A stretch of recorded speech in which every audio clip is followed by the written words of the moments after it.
Hey, it's Mike Watson with Keller Williams here, bringing you the market stats for January 2021. Uh, it proved to be a very interesting month after a very interesting year. So the total number of new homes to come on the market for January was 451. That was a 13% increase over December, which is pretty typical for seasonality. But it was a 19% decrease versus 2020. That was really interesting to me, but that's also just the theme that we saw, carry through all of, 2020 after COVID started. So again, the number of homes on the market is low, and the number that came on for the month was 19% less than January of 2020. For the number of homes that went into escrow, we had 472 homes go into escrow, which was a 19% increase versus December, and was almost 0.5% of an increase versus January of 2020. That's not a big enough variance to draw any conclusions from. But with fewer homes coming on the market, the fact that this stayed relatively zero is pretty good. The number of homes to sell in January and close was 338 homes. That was a 41% decrease from December and a 20% decrease versus last year. Again, that's just what has been happening with our market, and that's why our inventory levels have gotten so low, and this is a product of low inventory levels.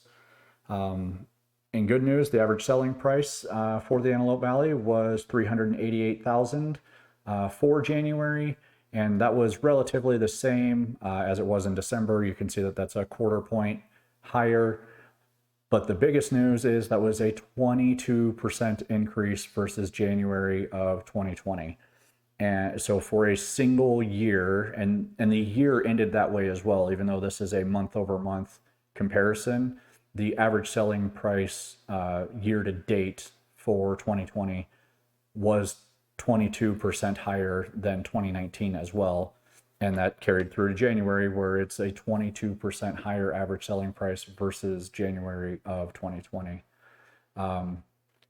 This is also probably kind of an obvious stat, but is good to know. The average days on market is 28 days. That was a 20% increase versus December. Again, with seasonality, that's not a big deal. The way that this is measured is the number of days that a home was on the market before it sold, and this is only tallied on homes that closed.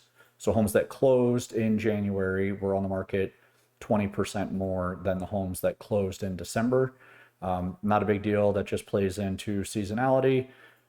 Most escrows are like 45 days. So the homes that went into escrow in October closed in December, and they closed faster than the ones that went into escrow during the holiday season that closed in January. But a big deal is the average days on market dropped 52% year over year. And again, that just goes with our supply and demand and showing that, things are selling quickly. And 28 is the average. I think the median number was like 14 days. And even that seems long in a lot of instances, but that takes into account all homes, all locations, age, size, price range. It's everything. It's the average of all of the homes. So homes that are kind of in that middle market, the 300 to 400,000, the average days on market for those, it's a lot less. And then finally here we have our month's worth of inventory. So we have a little over 1 month's worth of inventory. What that means is that if we did not put another home on the market for sale and we continued to sell at our average rate, that in just over a month, we would have 0 homes left to sell. That was 11% decrease from December. So our inventory fell, right? But again, a 51% decrease versus January of 2020. The last 12 months have just been crazy as far as the market conditions go. Like, I don't think anybody could have predicted that the economy was going to do well, let alone this well. as far as the housing market goes. Anyway, that's a brief overview of those stats. There's a link below to a blog post that has, the stats in greater detail. And if you guys have any questions or need anything, feel free to reach out. Have a good day. I will talk to you soon.